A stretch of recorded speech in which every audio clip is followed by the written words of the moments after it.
సంపూర్ణంగా ఈ విధానంలో దేవా ప్రార్థించిన పాడిన వాక్యం చెప్పిన మీ సన్నిధిలో ఉన్న కేవలం మీ ఉచితమైన కృప మా స్వనీతి పురికి వేదికల ప్రభావ దేవా నీ యొక్క జాలిగల హస్తం, మీ దర్శన హస్తం, మీ పరిశుద్ధ బాహు, మీ కుడి హస్తం, ఆ ప్రభావ మీ నీతి హస్తం మాకు తోడుగా ఉంచిన విధానం బట్టి మేము స్తుతిస్తున్నాం. మీ నీతిని మాకు స్పష్టంగా ధరింపజేసిన మా తండ్రివి, మీ రక్తంలో మా ప్రభావంలో కలిగి మీ యొక్క స్వకీయ సంపాద్యంగా చేసుకున్నందుకు మేము స్తుతిస్తున్నాం. దేవా మీకే స్తోత్రం, మీకే స్తోత్రం, మీకే స్తోత్రం. వారి పాపం మా ప్రభావం తండ్రి మమ్మల్ని అసహించుకునేలా మేము అందరినీ చేసే ప్రభావ దేవా నాందరినీ మీరు మమ్మల్ని అసహించుకున్నప్పటికీ నా ప్రభావం తిరిగి ప్రేమతో దర్శిస్తున్న మా తండ్రి ప్రభా పాపంకి వచ్చే శిక్ష నా ప్రభా పంపుతూనే కృపా వాత్సల్యత గల దేవుడే ప్రభా ఎక్కువగా మమ్మల్ని శ్రమ పెట్టని దేవుడు అని మేము చూపిస్తున్నాం. 10 దినములు శ్రమ కలుగును మరణం అంటే నమ్మకం పాటు సెలవించిన దేవుడు నమ్మిన వారి పట్ల దేవా మీ ఉదాహరణ స్వభావం బట్టి మేము స్తుతిస్తున్నాం.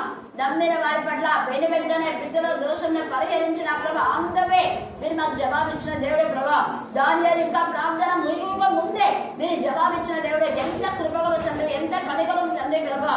ఏమని కరుణించడం వాడిని కరుణించమన్నారు, ఏమని ఎలా జాలి చూపున్నా వాడిని ఎలా జాలి చూపుతామన్నారు. అనేక మంది రాత్రి మొగలు మొదలుపెట్టినప్పటికీ వారి పాపంలోనే తండ్రి జీవిస్తూ ప్రార్థించిన ప్రార్థన మీ సన్నిధికి చేరలేదు తండ్రి. కానీ నీతితో శుద్ధీకరించి నాతని చేసిన ప్రార్థన వెంటనే మీరు విన్నారు. దేవా దావీదు నా హృదయంలో పాపం చేసిన నా ప్రార్థన వినకపోవుగా అన్నారు. మేము ఒప్పుకునే జీవితం మాకు దయచేయమని ప్రార్థిస్తున్నాం. నిజంగా మేము మీ రక్తంలో కడగబడి మేము మీ బిడ్డలమైతే, మేము మీ కుమార్తెలమైతే దేవా మా ప్రార్థన విని మేము రుజువుకొచ్చే దేవుడు అయినందుకు మేము స్తుతిస్తున్నాం. నీ పిల్లలమనే మీరు మా పక్షంగా సాక్ష్యం ఇస్తున్నది స్తోత్రం. మమ్మల్ని చూచువాడు మాలో క్రీస్తుని చూచు కాక. మా యొక్క కన్నుల్లో నీ వాక్యం, మా నోటిలో నీ వాక్యం, మా చెవులలో నీ వాక్య శబ్ద తరంగాలు నాకు ఎల్లప్పుడూ వినిపించబడాలని మీకు రాయించేది. నీ నామం పేడ మేము చేసే ప్రతి మంచి కార్యము నీకు మహిమకరంగా ఉంటుంది కాక. యోగు గ్రంథము 5వ అధ్యాయము 11వ వచనము. యోగు గ్రంథము 5వ అధ్యాయము 11వ వచనము. ఆయన దీనులను ఉన్నత స్థలములో నుంచును, దుఃఖపడు వారికి క్షేమమునకు లేవనెత్తును. యోగు గ్రంథము 5వ అధ్యాయము 18వ వచనము. ఆయన గాయపరిచి గాయమును కట్టును. ఆయన గాయము చేయును, ఆయన చేతులు స్వస్థపరచును. యెహెజ్కేలు గ్రంథము 43వ అధ్యాయము 5వ వచనము. ఆత్మ నన్ను ఎత్తుకొని లోపటి ఆవరణంలోనికి తీసుకొని రాగా యెహోవా తేజ మహిమతో మందిరము నిండి ఉండెను. 12 verse 30 and 31. And you shall love your Lord with all your God, and you shall love the Lord your God with all your heart, with all your soul, with all your mind, with all your strength. This is the first commandment, and the second it is like this: love your neighbor as yourself. Other commandment like greater than this. 6వ అధ్యాయము 7వ వచనము. దేవా నీ కృప ఎంతో అమూల్యమైనది, నలుగురు నీ రెక్క నీళ్ళలో ఆశ్రయించున్నారు. కీర్తనల గ్రంథము 119వ అధ్యాయము 89వ వచనము. యెహోవా నీ వాక్యం నిత్యం, యెహోవా నీ వాక్యము ఆకాశమందు నిత్యం నిలకడగానున్నది. కీర్తనల గ్రంథము 119వ అధ్యాయం 105వ వచనము. నీ వాక్యము నా పాపమునకు దీపము, నా త్రోవకు వెలుగై ఉన్నది. గ్రంథము 1వ అధ్యాయము 5వ వచనము.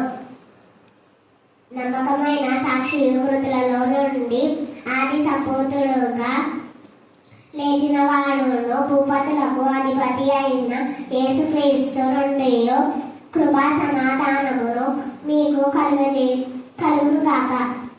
Matthew 4:19. I will make you fishers of men. John chapter 3 verse 16. For God so loved the world. యోహాను సువార్త 3వ అధ్యాయము 16వ వచనము. దేవుడు ఈ లోకమును ప్రేమించును. హల్లెలూయా.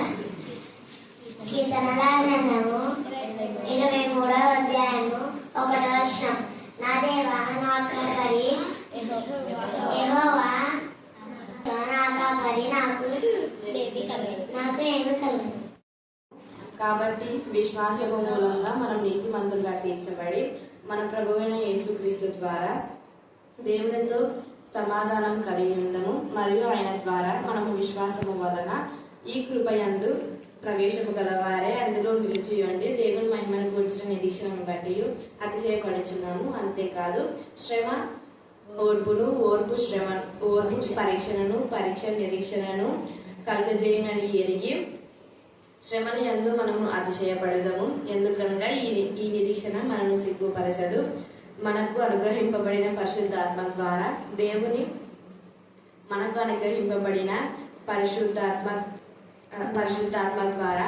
దేవుని ప్రేమ మన హృదయములలో కుమ్మరింపబడి ఉన్నది. కీర్తనలు 62వ అధ్యాయము 1-5 వచనాలు. నా ప్రాణము దేవుని నమ్ముకొని మౌనంగా ఉన్నది. ఆయన వల్లే నాకు రక్షణ కలుగును. ఆయనే నా ఆశ్రయదుర్గము, ఆయనే నా రక్షణకర్త, ఎత్తైన నా కోట. ఆయనే నేను అంతగా కదిలింపబడను. ఎన్నాళ్ళు మీరు ఒకరు భయపడుదురు, ఒరుగుచున్న కూడా పడబోవు కంచ ఒకడు పడత్రోయినట్లు మీరందరూ ఎన్నాళ్ళు ఒకటి పడత్రోయ చూచుదురు. అతని ఔన్నత్యం నుండి అతన్ని పడత్రోయటయే మీరు ఆలోచించుదురు. వారి అబద్ధమాడుట వారికి సంతోషము. వారి నోటితో శుభవచనములు పలుకుచు అంతరంగములో దూషించుదురు. నా ప్రాణమా దేవుని నమ్ముకొని మౌనంగా ఉండుము. ఆయన వలనే నాకు నిరీక్షణ కలుగుచున్నది. 24 నుంచి చివరి వచనం వరకు. దానియేలు గ్రంథము 9వ అధ్యాయము 24వ వచనం నుంచి చివరి వచనం వరకు. తిరుగుబాటును మాన్పుటకును, పాపము నివారణ చేయుటకును, దోషము నిమిత్తము ప్రాయశ్చిత్తము చేయుటకును, యుగాంతము వరకు బట్టి నీతిని బయలుపరచుటకును, దర్శనమును ప్రవచనమును మృత్యుంచుటకును, అతి పరిశుద్ధ స్థలమును అభిషేకించుటకును, నీ జనాంగమును పరిశుద్ధ పట్టణమునకును 70 వారములు విధింపబడిన. యెరూషలేము మరలా కట్టించవచ్చని ఆజ్ఞ బయలుదేరిన సమయము మొదలుకొని అభిషిక్తుడగు అధిపతి వచ్చే వరకు 7 వారములు పట్టునని స్పష్టంగా గ్రహించుము. 62వ వారములు తొందరగల సమయమునందు పట్టణపు రాజ్య వీధులను కందకములను మరల కట్టబడును. ఈ 62 వారములు జరిగిన పిమ్మట ఏమీ లేకుండా అభిషిక్తుడు నిర్మూలన చేయబడును. వచ్చురట్టి రాజు యొక్క ప్రజలు పవిత్ర పట్టణమును పరిశుద్ధ ఆలయమును నశింపచేయుదురు. వాని అంతము హఠాత్తుగా వచ్చును, మరియు యుద్ధకాలమంతము వరకు నాశనం జరుగునని నిర్ణయింపబడెను. అతడు 1 వారం వరకు అనేకులకు నిబంధనను సిద్ధపరచును. అర్థవారమునకు బలిని నైవేద్యమును నిలిపివేయును. హేయమైనది నిలుచు వరకు నాశనం చేయువాడు వచ్చును. నాశనం చేయువానికి రావినని నిర్ణయించిన నాశనము ముగించు వరకు ఇలాగూ జరుగును. దేవుని యొక్క లేఖన భాగాన్ని దీవించి ఆస్వాదించుగాక. దేవా యేసయ్యా, మీరు మంత్రి దేవా దానియేలుకి ఇచ్చిన దర్శనాలను బట్టి, ప్రవక్తలు ప్రవచించిన ప్రవచనాలను బట్టి మా బిడ్డల పాపం మరి చేసిన నా ప్రభ, అమ్మమ్మ తాతయ్య తండ్రి, మా అమ్మ నాన్న నా ప్రభ, మరి పెద్దలు నా వదినమ్మ, చిన్న నా వదినమ్మ, హెప్తి మనం క్యూట అనిత కాంతి శ్యాము సంధ్య చిట్టు నూనె జోషు జాఫ్రీ రీమా ఇచ్చి విని దేవ నా ప్రభ కరుణాపీఠంలో వచ్చుచున్న వారు, వెళ్ళుచున్న వారు, చిన్న బిడ్డలు, యవనులు, దేవ వృద్ధులు, ప్రతి ఒక్కరూ ఎవరు నేను నా ప్రభ మీకు విరోధంగా చేసిన ప్రతి తప్పిదాన్ని కడిగి శుద్ధి చేయమని ప్రార్థిస్తున్నాం. దేవా తప్పు అది మాకు తప్పు అనిపించకపోవచ్చు ప్రభా, నీకు విరోధమైనది ఏది ఉన్నా కూడా అది మాలో నుంచి లయపరచమని ప్రార్థిస్తున్నా. దేవా మరి ఒకసారి మమ్మల్ని కరుణించండి, కరుణించండి, కరుణించండి, కరుణించండి, కరుణించండి, కరుణించండి, కరుణించండి, కరుణించమని ప్రార్థిస్తున్నా. అలాగే నా ప్రభ నా తండ్రి, మా యొక్క పిల్లలు నా తండ్రి దేవా, నా యొక్క పెద్దలు నా ప్రభ, అమ్మమ్మ తాతయ్య నా ప్రభ, చేసిన మా అమ్మ నాన్నలు, ముఖ్యంగా మిషనరీస్ నా ప్రభ, మీ సన్నిధిలో మా కోసమై వారు చేసిన ప్రార్థన, వారు ఇచ్చిన బ్లెస్సింగ్స్ అన్ని కూడా మనం మీకు ఇచ్చారు.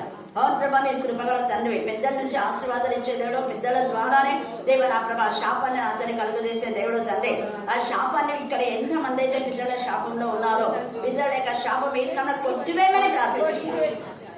కనికరించండి కనికరించండి కనికరించండి కనికరించండి కనికరించండి కనికరించండి కనికరించమని ప్రార్థన.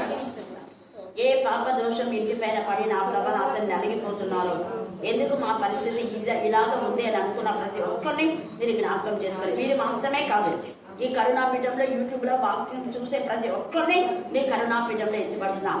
వారి జీవితంలో ఉన్న ఫెయిలియర్స్ అన్ని మీరు లైఫ్ వస్తున్నందుకు నేను కూడా తెలుస్తున్నాను. దేవా నా తండ్రి, మా ఇక్కడ చేసిన ప్రార్థనలో ఇంకా ఏ ప్రార్థన అయితే దేవా నా ప్రభా మేము వెళ్ళేదో ఆ ప్రార్థన వినబడి తేటగా ఇప్పుడు చదివినటువంటి లేఖన భాగంలో చూడండి, దోషం నిమిత్తము ప్రాయచిత్తం. చెప్పండి, మళ్ళీ చెప్పాలి, అందిస్తున్నా. దోషం నిమిత్తము ప్రాయచిత్తం. మధ్యాహ్నం వేళ పితరుల ద్వారా ఆ దోష శిక్ష ఖచ్చితంగా ఉంటుందని చూసుకున్నాను. కాకపోతే టైం లేక కొన్ని మాత్రమే నేను చెప్పాను.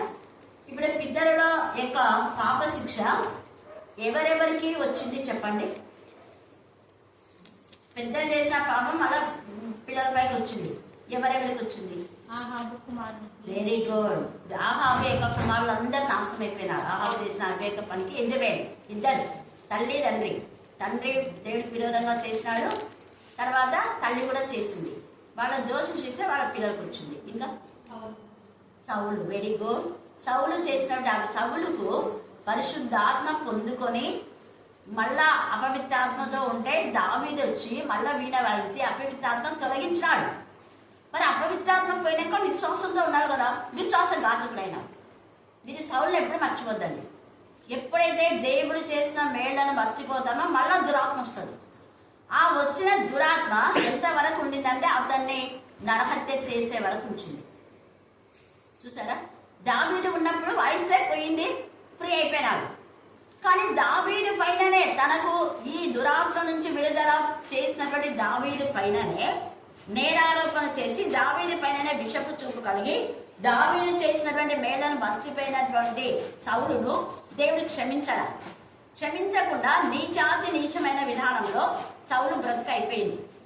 అందుకనే అతనిలో ఉన్న దురాత్మ దావీదును కించపరిచినాడు, తనను అభిషేకించినటువంటి సమూయేలును కూడా కించపరిచినాడు. రెండు తప్పులు చేసినాడు. తనకు అభిషేకం చేసి నేను రాజుగా చేస్తానన్నాడు దేవుడు. అంటే అయ్యో నేను బెన్యామీను, నేను వెలివేయబడినవాడిని, అటువాడిని ఇటువాడిని ఏమేమన్నాడు. ఎప్పుడు అభిషేకం పొందే వరకు.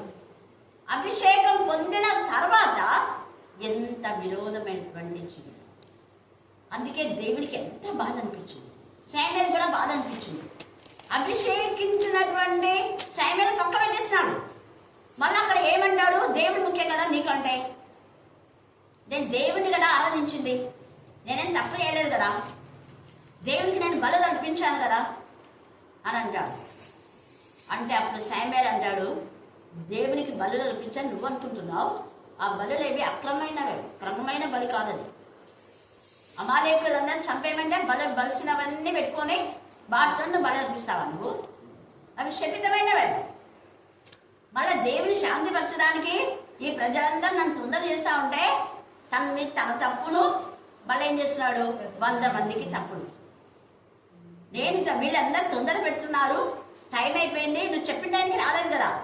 శామ్యూయేలు పైన మళ్ళా నువ్వు చెప్పిన టైంకి రాలేదు కదా, రానందుకు వీళ్ళంతా తొందర చేస్తున్నందుకు నేను దేవుని శాంతిపరచాలనుకున్నాను. నేను చేసిన పని ఏమి, దేవుని శాంతిపరచనా. నువ్వు దేవుని శాంతిపరచడం కాదు, దేవుని కోపం తెప్పించినావు. బలి అర్పించవలసింది నువ్వు ఆయమనా, నువ్వు రాసువు.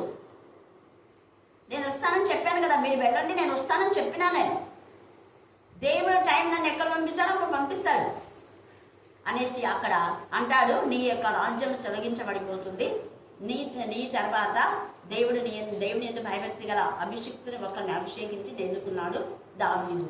ఎప్పుడైతే తెలిసిందో దావీదుని చంపాలనుకున్నాడు. కానీ తనే చచ్చాడు. తను చచ్చే వరకు ఆ దురాత్మ ఉంది. దావీదు వచ్చి విలపిస్తేనే కదా దురాత్మ పోయేది. విషపు చూపు వచ్చేసింది అప్పటికే. మొదట ఎన్నిసార్లు దావీదు అతనికి దురాత్మ పడినా దావీదు వచ్చి విలపించేవాడు, మంచిగా అయ్యేవాడు. మరి కృతజ్ఞత ఉన్నారు కదా. దయ్యాలను పోగొట్టి దుష్ట శక్తుల నుంచి విడిపించిన దావీదుకు నేను నా కుటుంబం అంతా ఎంతగా లోపడాలి అనుకున్నాను. కుటుంబం అంతా లోపడాలి, ఒక్క యోనాతాను మాత్రమే. యోనాతాను హృదయం దావీదు హృదయం కలిసిపోయాను. మొదటి సమయాలు మనం చూస్తే 18వ అధ్యాయంలో యోనాతాను హృదయం దావీదు హృదయం ఏమైపోయింది, కలిసిపోయింది. అలా కలిసిపోయినటువంటి వాళ్ళను దావీదుతో ఎంతగా తను మరి క్షేమంగా అంటే కలిసిపోయినాడో దానిని బట్టి తండ్రి పాపం చేయలేదు, యోనాతాను పాపం చేయలేదు. ఇక్కడ గుర్తుపెట్టుకోవాలి, యోనాతాను ఏ నేరం చేయలేదు. అందుకే యోనాతాను కుమారుడైన మెఫీబోషెతుకు దావీదు యొక్క బల్ల ఎద్ద భోజనం దొరికింది. హల్లెలూయా, హల్లెలూయా, హల్లెలూయా. ఇక్కడ మీరు తేడా చూసుకోవాలి. కింగ్ సౌలు చేసిన పాపానికి యోనాతానుకు శిక్ష వచ్చింది. యోనాతాను మంచోడే, కానీ పితల దోషం చేస్తానని చెప్పాడు కదా ఇక్కడ. అందుకని తండ్రి చేసిన పాప శిక్ష యోనాతాను పైకి పడింది. ఇద్దరు చచ్చిపోతారు. మళ్ళీ ఇద్దరు చచ్చిపోయిన తర్వాత యాబేష్కి లాదు వారంతా వాళ్ళని తీసుకుపోయి ఎలాగనో చేసేస్తారు. తర్వాత వాళ్ళు గిబియోనీయులను దేవునికి విరోధంగా రేపుతారు. కాబట్టి వాళ్ళు వచ్చి దావీదుని అడుగుతారు, ఏం కావాలో మీకు, వర్షం రాదు, కరువంతా రాదు, ఇదంతా కూడా సౌలు యొక్క చేసినటువంటి అవివేక పనికి. మరి ఏం కావాలా, 7 కుమారులు కావాలా సౌలు యొక్క కుటుంబీకులు, బిడ్డ పిల్లలు, కొడుకు పిల్లలు, తన కొడుకులు 7 మందిని చంపేస్తారు. మొత్తం 9 మంది. చూసారా ఎంత భయంకరం. చేసిన పాప అవివేకంగా చేస్తాడు సౌలు. అయితే యోనాతాను యొక్క మంచితనానికి తన కుమారుడు బ్లెస్ అవుతాడు. నీ మంచితనానికి నీ పిల్లలకు ఆశీర్వాదం. మరి నువ్వు ఎలాగున్నావు, మనం ఆత్మ పరిశీలన చేసుకోవాలి. ఇక్కడ ఇంకా అలాగనే ఫలం బట్టి ఫలం వాళ్ళందరికీ ఇవన్నీ మనం ఛాన్సాలు చూసుకుందాం. కాబట్టి నేను ఇంకా అక్కడికంతా పోను. ఇప్పుడు మనము మన పిల్లలు, ఇప్పుడు నేను చెప్పినా కదా, మీ వాళ్ళ అందరిని బట్టి మీరు ఒప్పుకోండి. మీ అన్నలు, మీ వదినలు, మీ అక్కలు, మీ చెల్లి, మీ తమ్ముడు, మీ మర్దులు, దేవా ఎవరి పాపం ఉండే వాళ్ళందరి కోసం ఒప్పుకోవాలి. రోజు యోబు తనకున్నటువంటి 7 కుమారులు 3 కుమార్తెల కోసం ప్రతిరోజు ఒప్పుకుంటూనే ప్లాన్ చేస్తుంది. దేవా నీకు తెలియకుండా, మనం కూడా రోజు తెలియకుండా వాళ్ళు ఎక్కడ పాపం చేసినారో క్షమించుదేవా అని అనుకుంటే ఆ పాప సమాప్తి యేసు ప్రభు ద్వారా జరుగుతుంది. అది ఇప్పుడు చెప్పాడు దానియేలుకు. అప్పుడు దానియేలుకు కొంచెం ప్రశాంతత వచ్చింది. 24వ వచనం చదవండి. తిరుగుబాటును మాన్పుటకును పాపమును నివారణ చేయుటకు. ఇంతవరకు తిరుగుబాటులో ఉన్నారు. తిరుగుబాటులో ఉండి పాత నిబంధన వరకు శిక్ష, వెనువెంటనే శిక్ష, కంటికి కన్ను పంటికి పన్ను కదా. అంతా ఇది పాత నిబంధన అంతా అదే. కానీ ఇప్పుడు యేసయ్య ద్వారా కృప, పిల్లలు ఎంత చక్కగా చెప్పారు. యేసయ్య ద్వారా కృప, సమాధానం దేవునితో మనకు వచ్చింది. యేసయ్య రక్తము ద్వారా. అందుకనే యేసయ్య రక్తము చిందించబడుతుంది. యేసయ్య రక్తము ద్వారానే తిరుగుబాటును మాన్పుటకు. తిరుగుబడే వాళ్ళంతా మళ్ళా దేవునితో సమాధానం పడతారు. అన్యులు చాలా మంది తిరుగుబాటు చేసినారు, వాళ్ళంతా మారిపోతారు. యూదులలో చాలా మంది తిరుగుబాటు మనస్తత్వం ఉంది, వాళ్ళు కూడా మారిపోతారు. తర్వాత వాళ్ళ యొక్క పాపమును నివారణ, పాపం నివారణ చేయడానికి బలులు అర్పించాలి పాత నిబంధన ప్రకారం. ఇక్కడ యేసయ్యనే నిరంతర బలిగా, ఒకే బలి, ప్రాయచిత్త బలి. అందుకనే పాపము నివారణ చేయుటకును దోషము నిమిత్తము దోషములకు ప్రాయచిత్తము యేసయ్య యొక్క రక్తమే. చూడండి, యెషయా 53వ అధ్యాయము 4-5 వచనాలు చదవండి. మధ్యాహ్నం పితరుల పాపమునకు వచ్చే శిక్ష చూసుకున్నాం. నిశ్చయముగా అతడు చూడండి, నిశ్చయంగా, నో డౌట్ ఎట్ ఆల్, నిశ్చయంగా అతడు మన రోగములను భరించెను, మనము మన వ్యసనములను వహించెను, అయినను మొత్తబడిన వారిగాను, దేవుని వలన బాధింపబడిన వానిగాను, శ్రమనొందిన వానిగాను మనమందరినీ ఎంచితిమి. మన అతిక్రమ క్రియలను బట్టి అతడు గాయపరచబడెను, మన దోషములను బట్టి అది మన దోష శిక్ష. ఇక్కడ అంటున్నాడు కదా, దోష శిక్ష, దోషము నిమిత్తము ప్రాయచిత్తము యేసయ్య శిలువలో, యేసయ్య శరీరంలో, యేసయ్య తలలో దోష శిక్ష. తలంపుల ద్వారా చేసిన దోషం ముళ్ళ కిరీటమైంది, చేతుల ద్వారా చేసిన దోషం చేతులలో మేకులు, హృదయం ద్వారా చేసినటువంటి మరి ఆ యొక్క దోషమును మరి ప్రక్కన బల్లపోటు, పాదంలో మన నడకలు పరిశుద్ధంగా లేకుండా అపవిత్రమైన స్థలాలకు వెళ్ళినటువంటి పాదముల ద్వారా చేసినటువంటి మరి ఆ యొక్క పాపము, ఆ పాప శిక్ష యేసయ్య 2 పాదాల్లో చీరలు. శరీరంతో చేసినటువంటి పాపము తల మొదలు అరికాడు వరకు మెత్తన చేయబడదు. ఎక్కడ చూడు పుండు దెబ్బలు, అంటే మానవుడి యొక్క దేహమంతా నిలువెల్ల విషయంలాగా ఉంది. నిలువెల్ల ఉన్న విషయాన్ని యేసయ్య నిలువెల్ల తన శరీరంలో భరించాడు. వీపున దున్నబడింది, నా వీపు వెనక మీ పాపాలన్నీ వేస్తాను, అవి ఇక గుర్తు చేసుకోను, మళ్ళీ ఆ పాపాలన్నీ సముద్రంలో పడవేస్తాను. ప్రకటన 20లో సముద్రం ఇక లేదు అంటే నీ పాపాలను గుర్తే చేసుకోను. ఎలాగా? తుడిపి పెట్టబడతాడు. ఎలాగా? రక్తము ద్వారా యేసయ్య శిలువ మరణ పునరుద్ధానముల ద్వారా పాపం చంపివేయబడుతుంది, మరణం మింగివేయబడుతుంది. పాపం వలన వచ్చే జీతం మరణం. ఆ మరణాన్ని పాప నివారణ చేశాడు యేసయ్య. మరణించినటువంటి మనిషి మరలా క్రీస్తులో జన్మించి క్రీస్తులో మరలా పునరుద్ధానం పొందుకొని నిరంతరం నిత్య జీవితంలో, నిత్య రాజ్యంలో వారసులయ్యే కృపను దేవుడు మనకిచ్చాడు. అందుకని తిరుగుబాటు మాన్పాడు. పాపముల నివారణ చేయుటకు, దోషం నిమిత్తం ప్రాయశ్చిత్తం చేయుటకు, యుగాంతం వరకు నుండి నీతిని బయలుపరచుటకు, దర్శనమును ప్రవచనమును ముద్రించుటకును, అతి పరిశుద్ధ స్థలమును అభిషేకించుటకును, నీ జనమునకును పరిశుద్ధ పట్టణమునకును 70 వారములు విధింపబడను. ఈ 70 వారములు అయిన తర్వాత మళ్ళీ ఇది 2 రకాలు. యెరూషలేము యొక్క శుద్ధికి ఒక అర్థము, రెండవది తండ్రి అయిన దేవుడు యేసయ్య శిలువ మరణ పునరుద్ధానం ద్వారా మనకు మరి దోషులైన మనల్ని నిర్దోషులుగా చేయడం.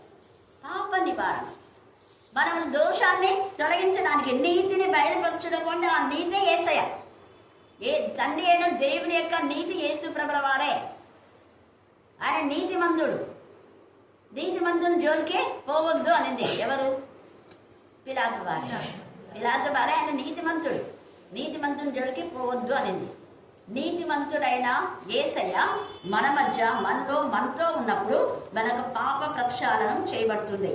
తర్వాత నీ జనమునకును పరిశుద్ధ పట్టణమునకు 70 వారములు విధింపబడను. యెరూషలేమును మరలా కట్టించవచ్చునని ఆజ్ఞ బయలుదేరిన సమయం మొదలుకొని అభిషిక్తుడగు అధిపతి వచ్చే వరకు 7 వారంలో పట్టునని స్పష్టంగా గ్రహించు. 7 వారంలో అంటే 7,000 సంవత్సరాలు కావచ్చు. మనం తయారు చేయడానికి లేదు, దేవుని చిత్తమని. అలాగే యేసయ్య 3 రోజులలో నేను ఈ మందిరాన్ని పడగొట్టి మళ్ళీ 3 రోజులు ఏం చేస్తానన్నారు? కట్టాను. అంటే చనిపోయి తిరిగి లేస్తాను. ఆయన దేహం కూడా దేవుని ఆలయమే. తన యొక్క దేహాన్ని గురించి చెప్తే అక్కడున్న ప్రజలు ఏమి నువ్వు వేరే లేవు, అబ్రహాము తర్వాత వచ్చినావు నువ్వు, వాళ్ళు ఎన్ని సంవత్సరాలు అది కడితే దాన్ని నువ్వు పడగొట్టి మళ్ళీ 3 రోజుల్లో నువ్వు మళ్ళీ కడతావా? అప్పుడు యేసయ్య అన్నాడు, నేను ఈ దేవాలయం గురించి కాదు, నా దేహం అనే దేవాలయం గురించి. వాళ్ళకి శిష్యులకు అర్థమైంది, గ్రహించాలా? ప్రజలకు గ్రహింపు లేదు, శిష్యులకు అర్థమైపోయింది. అది ఆయన శరీరం గురించి చెప్పాడని గ్రహించారు. ఇక్కడ దానియేలు ఆత్మ సంబంధులు గ్రహిస్తారు. ఆత్మలో ఆత్మికంగా మనం మాట్లాడుతున్నప్పుడు వాక్యము రెండంచులకు అర్థం కాబట్టి ఆత్మ సంబంధులకు అది అర్థమైపోతుంది, లోక సంబంధులకు అది అర్థం కాదు. అందుకని నీతిని బయలుపరచుట అంటే యేసయ్య బయలుపరచబన్నాడు. యుగాంతమందు అంటే అంతిమ దినాలలో యేసయ్య రాకడ జరుగుతుంది, యేసయ్య రాబోతాడు. జనన మరణ పునరుద్ధానముల గురించి ఇక్కడ దానియేలుకు అర్థమైపోయింది. అందుకనే పడిపోయిన దావీదు గుడారమును మరలా కట్టున్నా అంటే దావీదు గుడారం అంటే యేసయ్యనే. యేసయ్య మరణించి తిరిగి లేవడం ఒకటి. రెండవది పడిపోయిన దావీదు గుడారం అంటే చెదిరిపోయినటువంటి యూదులందరినీ కూడా యేసయ్య రక్తము ద్వారా మరలా వాళ్ళు క్రీస్తులోకి వచ్చి క్రీస్తు వంశావళిలోకి వచ్చి మరలా వాళ్ళు కట్టబడతారు. అంటే దూరం చేయబడిన వాళ్ళందరూ క్రీస్తు ద్వారా మళ్ళీ ఏమవుతున్నారు? సమాధానం. అన్యులు యూదులు. అందుకే పేతురు అంటాడు, యూదులకు ఏ విధంగా పరిశుద్ధాత్మ పొందుకున్నారో అన్యులు కూడా పొందడానికి దేవుని కృప చూపించాడు. కాబట్టి మనకు వారికి భేదం లేదు. యూదులని, గ్రీసులని, హెల్లేనీయులని, హెబ్రీలని ఏ భేదం లేదు. అందరూ క్రీస్తును ధరించుకోవాలి. దేవుని ప్రణాళిక. క్రీస్తును ధరించుకున్న ప్రతి ఒక్కరికి పితరుల దోష శిక్ష వాళ్ళపైన ఉండదు. యేసయ్య భరించాడు. ఇక పితరుల నుంచి వచ్చేటటువంటి అంతా అందుకు మనం ఒప్పుకోవాలి, ఒప్పుకోకూడదు. ఒప్పుకొని క్షమాపణ. ఎవరి పాపం నిత్యులో అవి ఉంటాయి, ఎవరి పాపం క్షమిస్తారో అవి క్షమించబడతాయి. ఇక్కడ ఎజ్రా వేడుకున్నాడు, తను చేయకపోయినా తన పితరుల పాపం గురించి ఒప్పుకున్నాడు. ఎజ్రా, నెహెమ్యా ఒప్పుకున్నాడు, దానియేలు ఒప్పుకున్నాడు. మనం కూడా ఒప్పుకోవాలి. ఎజ్రా 7వ అధ్యాయం 9వ అధ్యాయం చదివితే మరోసారి మీకు అది గుర్తు చేస్తా చూడండి. ఎజ్రా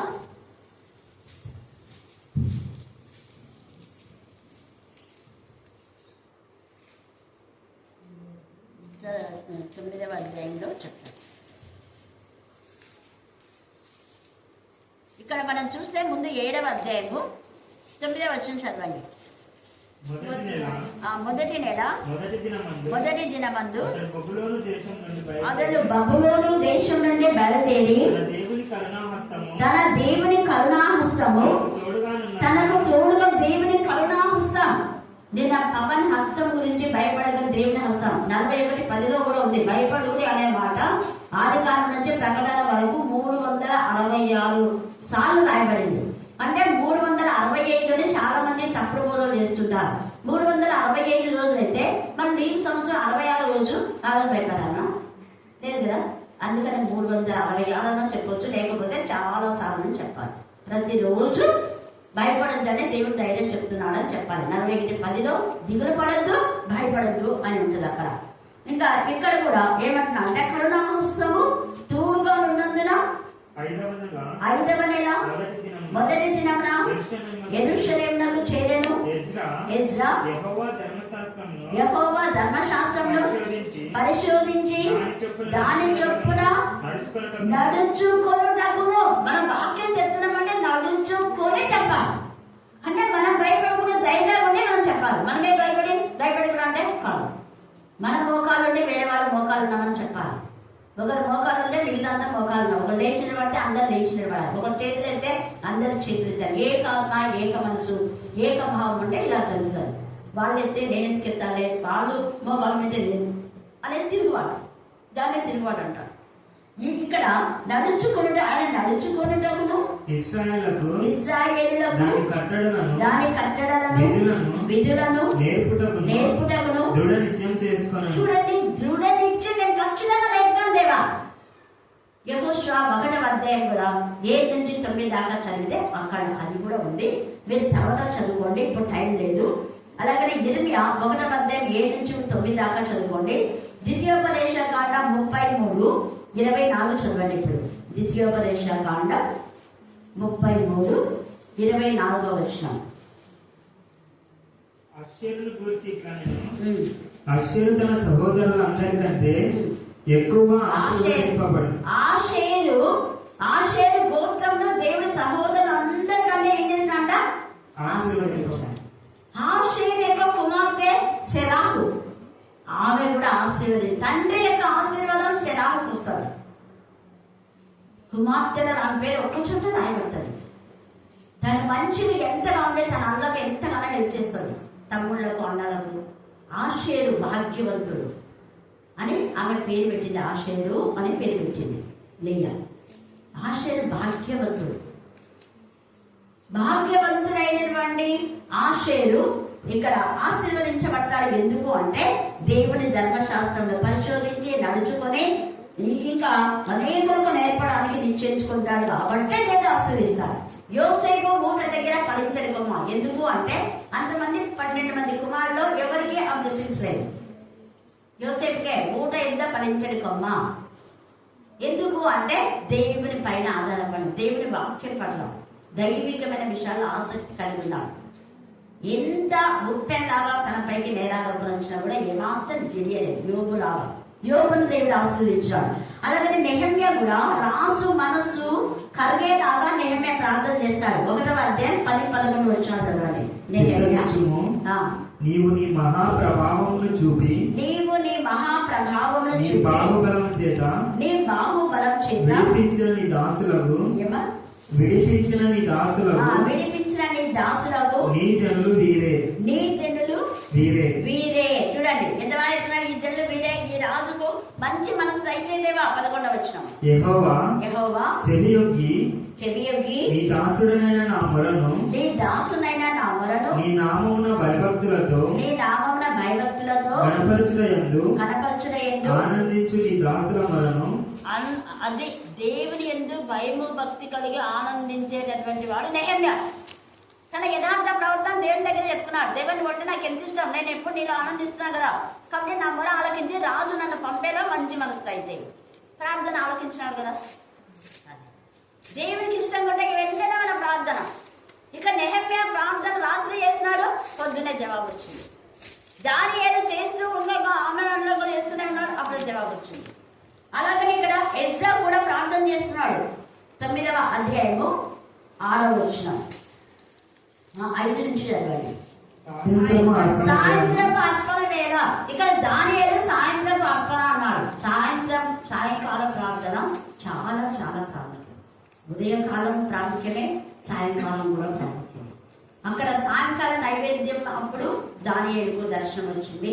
ఇక్కడ కూడా సాయంత్రపు అర్పణ వేళ శ్రమ తీరగా నేను లేచి నా వస్త్రమును పై దుప్పటిని చింపుకొని. ఇక్కడ వస్త్రాలు దుప్పటి ఎందుకు చింపుకున్నారు అంటే దేవుని మందిరము గురించి. ప్రజలు దేవునికి విరోధమైన పాపం చేశారు అని విని, అన్య జనులతో సహవాసం చేశారు అని, అన్య స్త్రీలను పాలనలోకి తీసుకువచ్చారు అని విని ఎజ్రాకు బాధ అనిపించింది. ఇంతగా నేను కట్టడి చేసి 6వ అధ్యాయం 7వ అధ్యాయంలో వాళ్ళకి అన్ని బోధిస్తే కూడా ఎజ్రా యొక్క క్షేమము మొదలగు మాటలన్నీ వ్రాసి వాళ్ళకందరికీ వినిపించి, దేవుని చేతనున్న నీ దేవుని ధర్మశాస్త్రంను బట్టి యూదా గురించి యెరూషలేమును గురించి విమర్శ చేయటకు నేను రాజు చేతను అతని 7 మంత్రుల చేతను పంపబడి తిని కనుక మేము చేసిన నిర్ణయం ఏమనగా అని. అదంతా చాలా ఉంది. అదంతా మీరు 7-8 అధ్యాయాలు చదువుకుంటే అంతా చేస్తే వీళ్ళు ధర్మశాస్త్రము విని తిరుగుబాటు చేసి అన్ని శిలను పెళ్లి చేస్తున్నారు. అది వినగానే ఎంత బాధ అయిపోయిందో. పైనంతా మనం చూస్తే 9వ అధ్యాయంలో సమాప్తమైన తర్వాత పెద్దల నాయకులకు వచ్చి ఇశ్రాయేలును, యాజకులను, లేవీయులను, కనానీయులను, హిత్తీయులను, పెరిజీయులను, యెబూసీయులను, అమ్మోనీయులను, మోయాబీయులను, ఐగుప్తీయులను, అమోరీయులను అనే దేశపు జనుల నుండి తాము వేరుపరచుకొనక. ప్రత్యేకంగా ఉండాలంటే ప్రత్యేకంగా ఉండాలి, ప్రత్యేకంగా లేదు. వాళ్ళతో కలిసిపోయినారు. అసహ్యమైనటువంటి క్రియలన్నీ చేస్తున్నారు. అది తెలుసుకొని ఆయన ఏం చేశాడంటే దుప్పటి చింపుకున్నాడు. నువ్వు ఎప్పుడు కూడా తల విరమోసుకొని, తల కొట్టుకొని, చీర చింపుకొని, కొంతమంది వస్త్రాలు చింపుకొని, పిల్లలు కూడా చింపుకుంటారు. ఎందుకు? కొత్త బట్టలు లేకుంటే, వాళ్ళ మాట నాకుంటే తల కొట్టుకునేది, అవి ఇవి చింపుకునేది. అవి కాదు, మన ఇంట్లో అవసరతల కోసం కాదు చింపుకోవాల్సింది. ఇక్కడ దుప్పటి చింపుకుంటే ఆల్రెడీ ఆయన హృదయం చింపబడింది. అందుకే ఏబుల్లో మీ వస్త్రాలు కాక మీ హృదయాలు చించుకొని నా దగ్గరికి రండి. ఆయన మీ ప్రార్థన విని మీ పాపంలోనూ పరిహరించడని ఎలా చెప్పగలరు? ఖచ్చితంగా చేస్తాడు. ఆయన కరుణాహస్తం తోడుగా ఉంటుంది. ఆయన కనికరం తండ్రి. అందుకని ఇక్కడ ఆయన ఎంత చక్కగా చూడండి, ఆ యొక్క దుప్పటి చింపుకొని మోకాళ్ళ మీద పడి ఎక్కడ పడినాడంట? ఆయన కూర్చొని ప్రార్థిస్తుంటాడు. మోకాళ్ళ మీద పడి మళ్ళీ నా దేవుడైన యెహోవా తట్టు చేతులెత్తి మోకాళ్ళ మీద ఉన్నాడు, చేతులెత్తినా. అదే నేను చెప్పేది. మోకాళ్ళ మీద పడి దేవుని యెహోవా తట్టు చేతులెత్తి నా దేవా నా ముఖము నీ వైపు ఎత్తుకొనుటకు సిగ్గుపడి ఉన్నాను. మా దోషములు మా తలలకు పైగా హెచ్చి ఉన్నవి. మా అపరాధము ఆకాశమంతా ఎత్తుగా పెరిగి ఉన్నది. మా పితరుల దినములు మొదలుకొని నేటి వరకు. అప్పుడు వాళ్ళు తిరుగుబాటు చేస్తున్నారు, ఇప్పుడు తిరుగుబాటు చేస్తున్నారు. అప్పుడు దేవుని దర్శనాన్ని తిరస్కరించినారు, ఇప్పుడు కూడా అంతే. ఏసైనా అప్పుడు ఆలయంలో వాక్యం చెప్పకూడదని చూసేస్తున్నారు, ఇప్పుడు కూడా దైవజనులు అలాగే చేస్తున్నారు. ఏసైనా అప్పుడు కొట్టాడు, పౌలు కొట్టాడు, శిష్యులను కొట్టాడు, ఇప్పుడు కూడా అలాగనే అవమానం. సేమ్ నేటి వరకు అదే జరుగుతుంది. జరిగిన తర్వాత భయంకరమైన తీర్పు ఉంటుంది. చూడండి, నేటి వరకును మేము మిక్కిలి అపరాధులము, మా దోషములను బట్టి మేమును మా రాజులను మా యాజకులను అన్య దేశముల రాజుల వశమునకును ఖడ్గమునకును చెరకును దోపుకును నేటి దినముల అప్పగింపబడిన చేత మిగిలిన సిగ్గునెత్తిన వారమైతుంది. అన్యులు చిచ్చి అనేలాగా ఉంటుంది. క్రిస్మస్ అప్పుడు కానివ్వండి, లేకపోతే ఈస్టర్ అప్పుడు అందరూ అక్కడికి పోతుంటారు. అక్కడి నుంచి వచ్చే వరకు అన్యులు ఎంతమంది తిరుగుతుంటారు. వీళ్ళంతా అప్పులు కొడతారు, మా అంగళ్ళలో ఇంత పెడతారు, ఎక్కడ చూడు బడిలో ఫీజులు కట్టారు, ఇవన్నీ చేసి మళ్ళీ వాళ్ళ కొట్టునికో వీళ్ళ కొట్టునికో చంపనికో పోతారు. మళ్ళీ వీళ్ళు హల్లెలూయా స్తుతి మహిమ. ఎంత నీచం!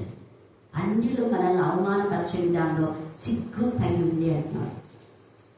సిగ్గులాగా, సిగ్గు పొయ్యేలాగా ఇతరులంతా దోచుకోవడం. చూడండి, సిగ్గే తగి ఉంది అన్నాడు. అయితే ఇప్పుడు మా దేవుడు మా నేత్రంలోకి అది అయితే ఇప్పుడు ప్రవచిస్తున్నాడు యేసయ్య కూడా. మా నేత్రంలోకి వెలిగించాడు. యేసయ్య రాబోతాడు. యేసయ్య ద్వారా మా పాప దోష శిక్ష భరించేలా చేస్తున్నాడు. ప్రవచన వెలుగు, యేసయ్య వెలుగు, నేనే వెలుగు అన్నాడు. నేనే మార్గం, సత్యం, జీవం. మార్గం, సత్యం, జీవమైన యేసయ్య రాబోతున్నాడు. ఎంత తేటగా మా నేత్రంలోకి వెలిగించి మా దాస్యంలో మమ్మను కొంచెము తెప్పరిల్లా చేయనట్లుగాను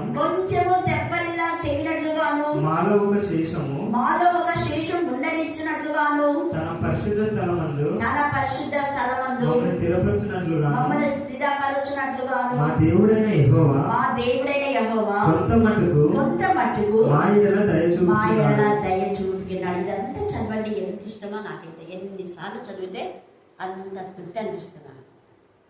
మనం కూడా ఇలాగే ఒప్పుకోవాలి.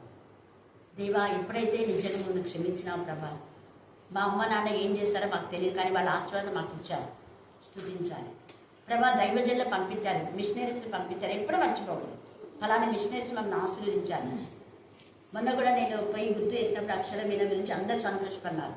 అంటే జయంతి కుమార్తెకు శతవార్షికోత్సవం పేరు పెట్టించినారు. మా అత్తమ్మకు గుర్తుందో లేదో, పేరు పెట్టించే వాగ్దానం. అప్పమ్మ కూడా సేమ్ అదే, నాకు ఇచ్చిన వాగ్దానమే, నానాటికి బలాభివృద్ధి ప్రయాణం చేయుదురని.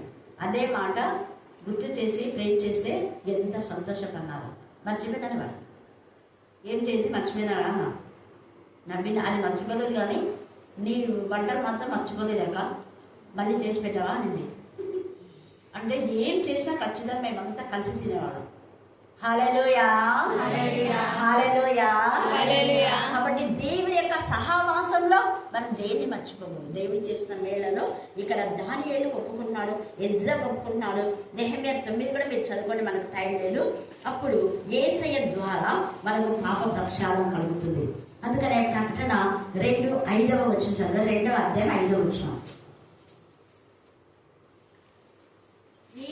నీవు ఏ స్థితిలో నుంచి పడితావో, ఒకవేళ పాపం ద్వారా శాపం ద్వారా నీకు వచ్చింది పడిపోయినా సరే, ఇప్పుడు ఏ స్థితిలో పడిపోయినా ఆ స్థితిని జ్ఞాపకం చేసుకుని ఏం చేయాలా? మారు మనసు పొందాలి. తిరుగుబాటు వద్దు, దోషం మళ్ళా చేయొద్దు, విడిచిపెట్టిన పాపాన్ని మళ్ళా చేయొద్దు. కక్కిన తిండికి కుక్క వాంతికి చేసి మళ్ళా తిరిగినట్టుగా వద్దు. ఏ పాపం వదిలిపెట్టామో ఆ పాపం మళ్ళా చేయొద్దు. పాపములు ఒప్పుకోవాలి, విడిచిపెట్టాలి, ఇక మీద చేయకూడదు. అప్పుడు దోష నివారణ ప్రాయశ్చిత్తం ఎప్పుడు కలుగుతుంది అంటే పశ్చాత్తాపడాలి, ఒప్పుకోవాలి, విడిచిపెట్టాలి, ఇక మీద చేయకూడదు. దెన్ నెక్స్ట్ ఎన్ని బ్లెస్సింగ్స్ అన్ని బ్లెస్సింగ్స్. ఏమిటా బ్లెస్సింగ్స్ అంటే ఇక రోమా 1వ అధ్యాయంలో చదవండి, 1వ అధ్యాయం 1-2 వచనాలు. రోమా 1:1-2 వచనాలు. ఇంకా పత్రికలు అన్నింటిలో ఉండదు వరుసగా. యేసుక్రీస్తు దాసుడును అపోస్తలుడుగా నుండుటకు పిలువబడిన వాడు, దేవుని సువార్త నిమిత్తము ప్రత్యేకింపబడిన వాడై పౌలు రోమాలో ఉన్న దేవుని ప్రియులు అంటే భూమిలో ఉన్న దేవుని ప్రియులకు అందరికి అనగా అది ఒకటి ఎలా ఉండాలంటే పరిశుద్ధులుగా ఉండేటప్పుడు, పరిశుద్ధులుగా ఉండడానికి పిలువబడిన వాళ్ళందరికీ శుభం.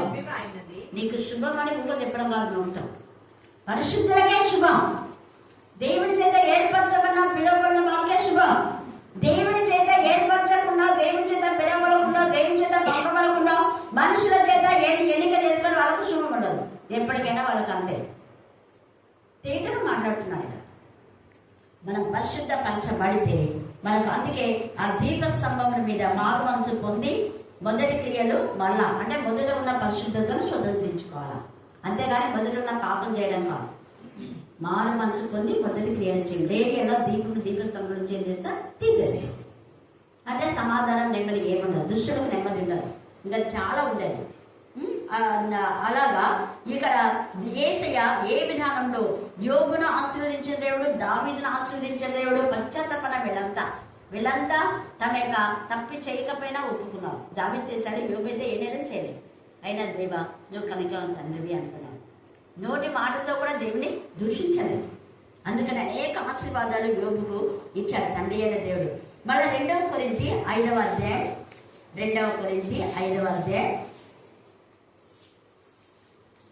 4-5 వచనం చదవండి.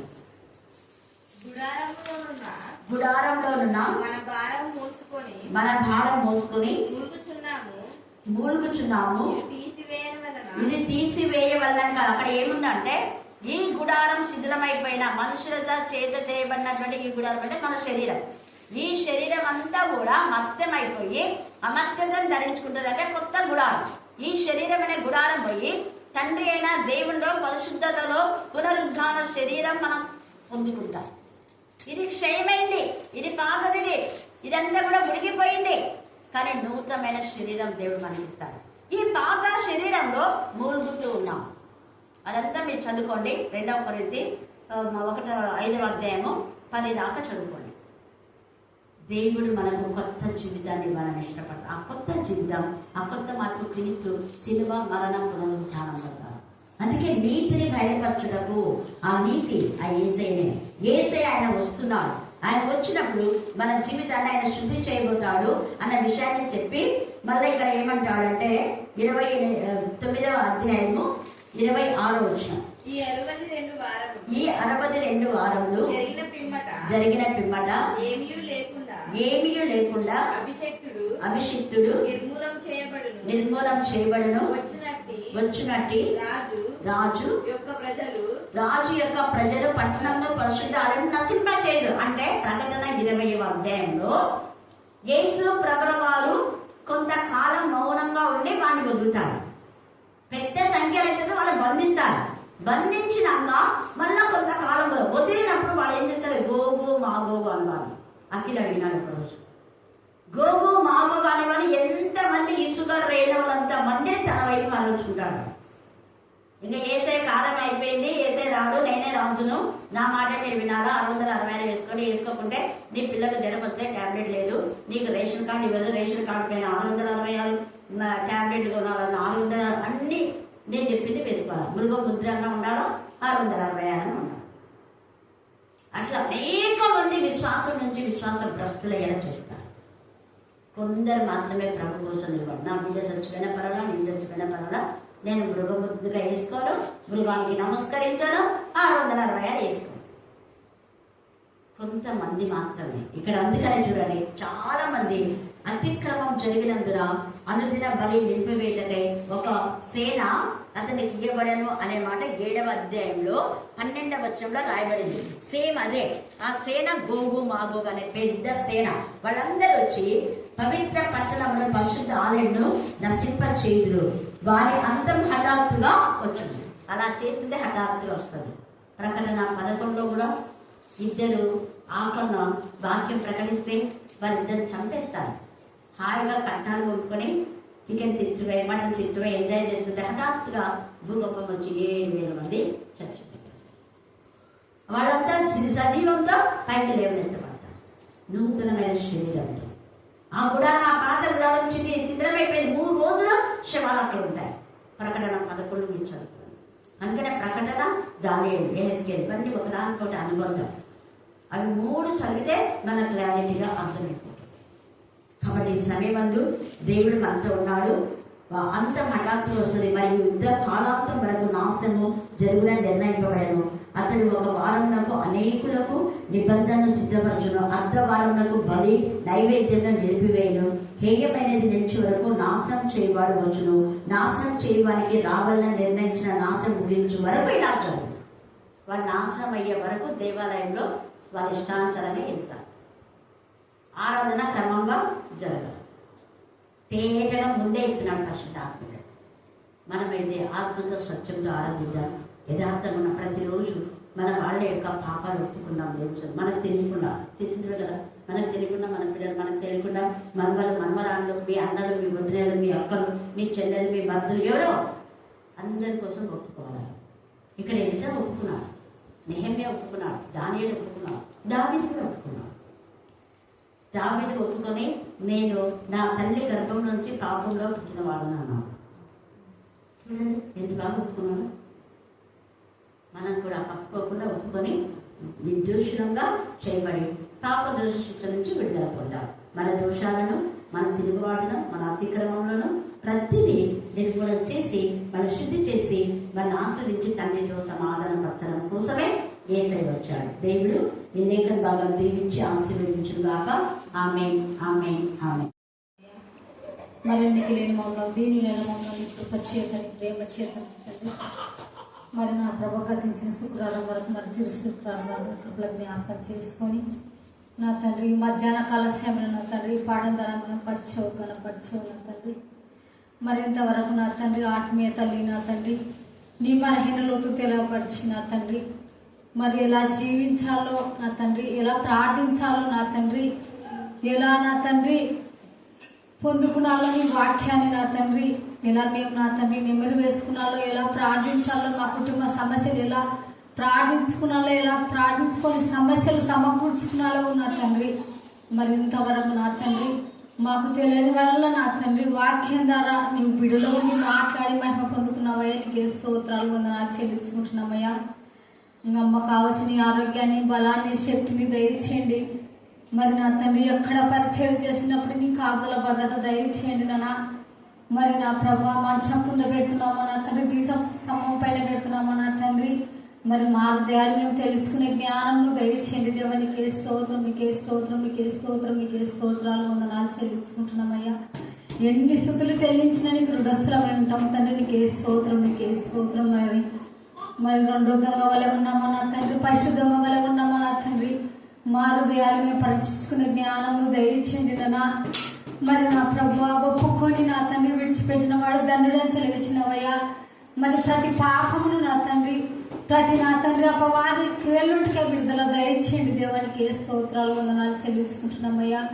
నశించిన ఆత్మల కొరకు నా తండ్రి రక్షణ మనసు కోసం నా తండ్రి ఎంతగానో నువ్వు తండ్రి నీ ప్రాణాన్ని త్యాగం చేసి నా తండ్రి నీకు ఏ బిడ్డ నశించడానికి ఇష్టం లేక నా తండ్రి మరి నువ్వు ఎంతగానో నా తండ్రి నా ప్రభు నల్లగొట్ట